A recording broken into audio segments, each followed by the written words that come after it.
एक राजा था, उसको अपने पर बड़ा अभिमान था। उसको लगता था कि वो सब जानता है, उसमें बहुत ज्ञान है। राज्य में उसके मंत्री और दूसरे सभापति उसकी चापलूसी करते थे।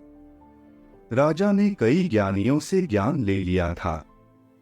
अब उसे लगने लगा कि इस पृथ्वी पर ऐसा कुछ भी नहीं है जो वो नहीं जानता है। इस अभिमान से भरे उस राजा ने एक दिन अपने राज्य में यह घोषणा करवाई कि जो भी राजा के सामने 3 ऐसी बात लेकर आएगा जो राजा नहीं जानते हैं, तो राजा उसे अपना आधा राज्य दे देंगे। लेकिन ध्यान रहे, अगर वो राजा के सामने आकर ऐसा करने में असमर्थ होता है तो राजा उसे दंड स्वरूप मृत्युदंड देंगे। राजा की ऐसी घोषणा के बाद कई लोगों सोचा जरूर, लेकिन वो राजा के सामने नहीं जा पाए क्योंकि उन्हें भय था कि राजा को सब पता है, इसलिए वो वहां जाकर अपनी जान गंवाना नहीं चाहते थे। कई दिनों बाद एक बुद्धिमान और चतुर युवक को राजा के इस संदेश का पता चला। युवक का नाम सरस था। वो नगर के बाहर रहता था। वो राजा की सभा में पहुंचा। राजा की सभा में मंत्री के साथ नगर के प्रतिष्ठित लोग भी थे ताकि राजा का निर्णय सभी को पता चले, साथ ही राजा कुछ गलत नहीं करता ऐसा नगर वासियों को ज्ञात हो। सब सोच रहे थे कि यह मूर्ख राजा की सभा मरने को आ गया। राजा भी उसे देखकर खुश हुआ। राजा ने उससे पूछा, अच्छा क्या नाम है तुम्हारा? युवक बोला, सरस। राजा बोला कि अच्छा, तो तुम ऐसा कुछ जानते हो जो मैं नहीं जानता? युवक बोला, हाँ महाराज, मैं ऐसा बहुत जानता हूँ जो आप नहीं जानते। राजा को यह बात सुनकर थोड़ी सी ठेस लगी। राजा बोला, पता है, अगर नहीं बता पाए तो दंड क्या है? सरस बोला, हाँ मुझे पता है। राजा बोला, तो बताओ फिर, मैं क्या नहीं जानता? सरस बोला कि मैं आपको 3 बातें तो बता दूंगा, लेकिन बताने के पहले मेरी एक शर्त है। अगर आप वो मानेंगे तो ही मैं शुरुआत करूंगा। राजा ने पूछा, कैसी शर्त बताओ? युवक बोला, मैं 3 दिन में वो 3 बातें बताऊंगा। एक दिन मैं एक। राजा ने सभा में बैठे मंत्रीगण की तरफ देखा, फिर उस युवक की शर्त को मान लिया। युवक ने पहली बात बताई। युवक बोला, हे राजन, आपके ज्ञान की ख्याति पूरे राज्य में, लेकिन आप शायद यह नहीं जानते कि आपके राज्य में कितने नगरवासी हैं, जनगणना कितनी है। राजा के चेहरे पर थोड़ी शिकन आई, लेकिन फिर उसने अपने मन से कोई भी एक संख्या बता दी और बोला कि तुम्हें क्या लगता है, मैं नहीं जानता था कि मेरे राज्य में लोगों की संख्या कितनी है। कुल 5,23,937 लोग हैं। दरबारी राजा की वाह वाह करने लगे, सभी खड़े हो गए। युवक बहुत चतुर था। वो हंसने लगा। राजा उसको सता देख बोला, क्या मृत्यु के भय ने तुम्हें पागल कर दिया है जो हंस रहे हो?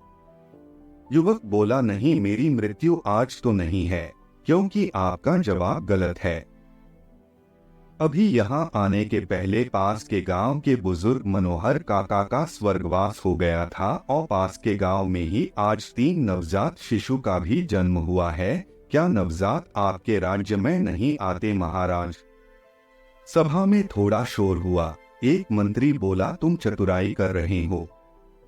जीवित और मृत का आंकड़ा तो प्रतिदिन बदलता रहता है। युवक ने मंत्री से कहा कि क्या मैं गलत हूं? आप बस इस बात का उत्तर दीजिए। राजा की सभा में विचार विमर्श हुआ। सभा में मंत्री के साथ आम जनता के प्रतिष्ठित लोग होने के कारण युवक को आसानी से गलत नहीं ठहराया जा सकता था, इसलिए युवक की एक बात सही ठहराई गई। युवक चला गया और कहा कि मैं अगले दिन फिर आऊंगा।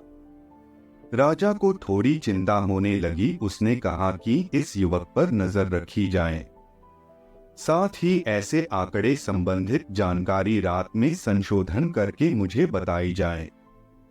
अगले दिन फिर युवक सभा में आया।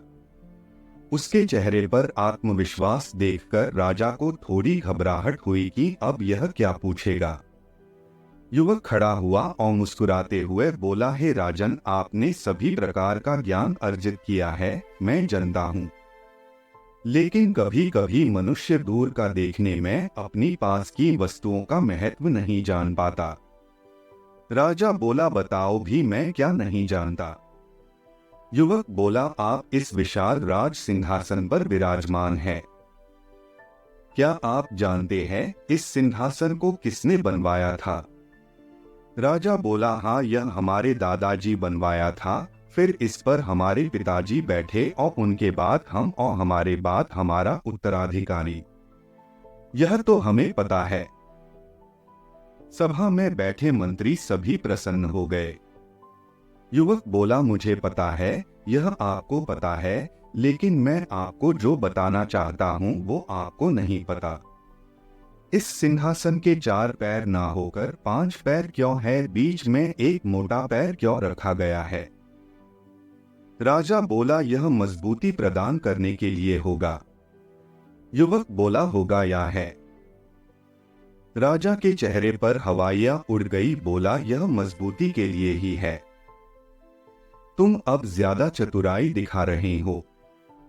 युवक बोला, नहीं महाराज, मैं आपको बता देता हूँ, आपके दादा पुष्कर नाथ महाराज ने करीब 50 सालों तक इस राज्य पर राज किया। उनके 50 साल पर यह सिंहासन उन्हें उस समय पुरस्कार स्वरूप मिला था। यह 5 पैर उनके मजबूत 50 साल के लिए थे, हर एक पैर 10 साल के लिए।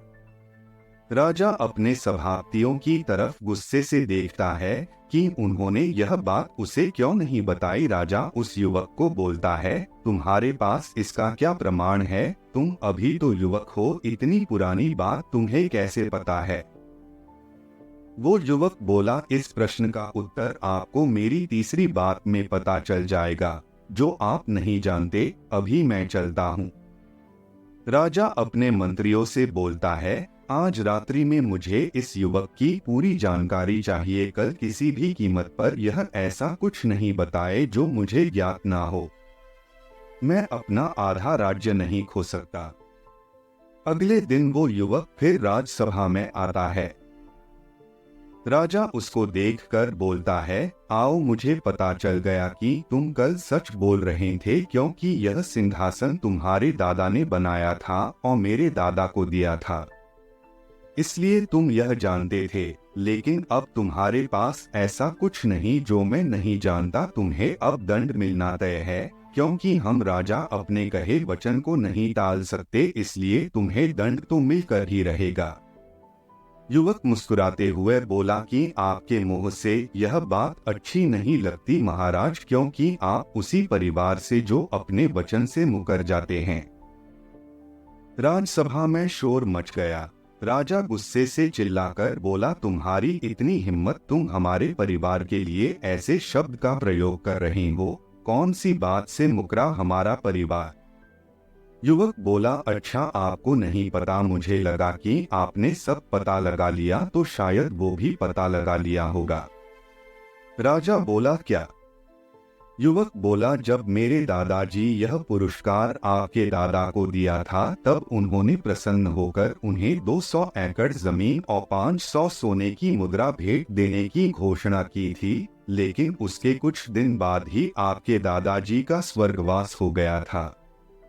तब मेरे दादाजी ने कहा था कि जो भी महाराज होगा वो हमारी भेंट आज नहीं तो कल हम तक ले आएगा। तब से हम अभी तक प्रतीक्षा कर रहे हैं।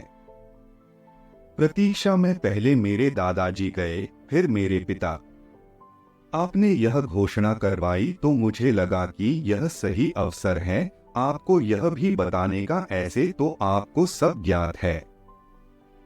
अब आपको अगर यह नहीं पता था तो मुझे आधा राज्य दीजिए, और अगर पता था तो पहले आप अपने दादाजी की बात रखेंगे या अपनी। यह निर्णय मैं आप पर छोड़ता हूँ, आप जो भी लेंगे मुझे स्वीकार है। राजा को भरी सभा में यह सब सुनना पड़ा। राजा को अपने पूर्वज का भी सम्मान करना था, नहीं तो उसकी छवि खराब हो जाती। साथ ही अगर वो कहता कि उसे नहीं पता था तो उसे आधा राज्य देना पड़ता। राजा अपने ही जाल में फंस गया था। उस युवक के चेहरे पर मुस्कान थी, उसे पता था कि अब उसे मृत्युदंड तो नहीं मिलेगा। राजा ने कहा कि यह भी मुझे पता है, लेकिन पता होने के बाद भी मैं इस युवक को दंड नहीं दे रहा, क्योंकि पहले मैं अपने दादाजी का दिया वचन पूरा करूंगा। इसलिए आज तुम्हें दंड नहीं बल्कि मेरे दादाजी का दिया हुआ पुरस्कार मिलेगा। सभा में तालियां और राजा की जय जयकार हुई, लेकिन राजा उस युवक की तरफ ही देखता रहा और खुद को इस तरह का प्रयोजन करने के लिए कोसता रहा। आपको यह कहानी कैसी लगी कमेंट कर हमें जरूर बताएं।